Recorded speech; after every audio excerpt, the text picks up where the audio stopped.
तो हेलो दोस्तों, उम्मीद है कि आप लोगों को मेरी ये कहानी वीडियो पसंद आ रही होगी। मेरे आज की कहानी का शीर्षक है कौन थी वो चुड़ैल या चील। तो चलिए शुरू करते हैं।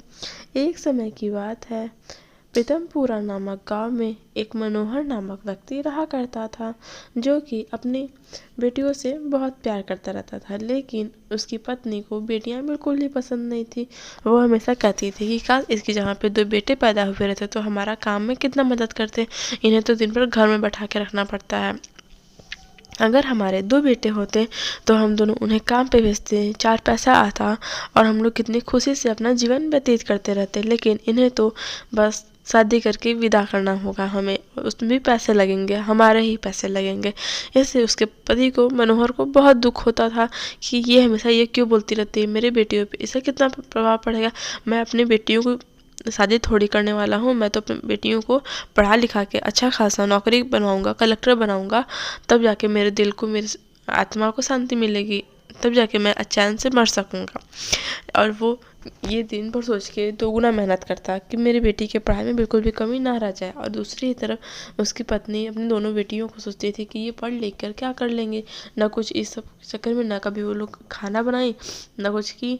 अब इनका अभी भी इनको सीखने का थोड़ा वक्त था, अगर ये सीख लेती तब भी इनकी ज़िंदगी बन जाती। लेकिन उसका पति हमेशा मना करता है दोनों बेटियों की, तुम दोनों कभी भी रसोई घर में कदम नहीं रखोगी। जिस वजह से उसकी बेटियां दिन में पढ़ा करती, लेकिन उसकी माँ कुछ न कुछ चाल चला करती। लेकिन उसके ऊपर से उसकी दादी माँ देखा करती, और उसकी दादी माँ अपने बहू से नाराज़ होकर एक दिन शिव जी से कहती हैं कि मुझे एक दिन के लिए धरती पर जाने दीजिए, मैं चील का रूप लेके जाऊंगी और अपने बहू को समझाऊंगी कि मेरे दोनों पोतियों को अच्छे से पढ़ाई करने दें, उससे वो परेशान ना करे। शिव जी बोलते हैं ठीक है। तो वो चील के रूप में आके अपने बहू को बहुत समझाती है, लेकिन उसकी बहू मानने को राजी नहीं होती है। तब एक दिन पता चलता है कि वो उसकी सच्ची बेटी नहीं है, वो उसकी सौतेली बेटियां हैं, ऐसे पता चलता है। और तब वो दोनों बहुत रोती हैं। तभी सब बोलते थे कि गांव वाले बोलते थे कि अपनी सौतेली बेटी है इसीलिए नहीं पढ़ने देते। लेकिन उसकी माँ बताती है कि हाँ, तुम दोनों मेरी सौतेली बेटियां हो, बेटों से मुझे कोई मतलब नहीं है, तुम दोनों मेरी सौतेली बेटियां हो, इसलिए मैं तुम दोनों को चाहती हूँ कि जल्दी से शादी करके यहाँ से भेजूँ, मैं अपनी ज़िंदगी जीऊँ आसानी से। तुम्हारे मेरे पति मनोहर की वजह से मैं तुम लोग को यहाँ पे रखी हुई हूँ।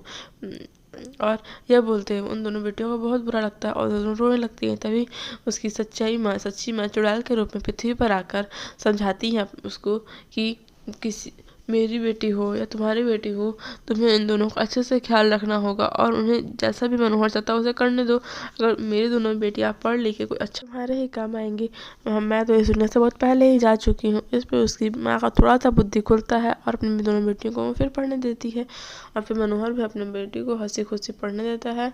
और फिर वो दोनों चील और चुड़ैल दोनों चले जाते हैं और उसकी बेटी अच्छी खासी कलेक्टर बन के अपने दोनों मम्मी पापा का नाम रोशन करती हैं और सब खुशी खुशी जीवन व्यतीत करने लगते हैं। सब अच्छी वीडियो अच्छी लगी तो लाइक सब्सक्राइब करना भूल। बाय बाय दोस्तों।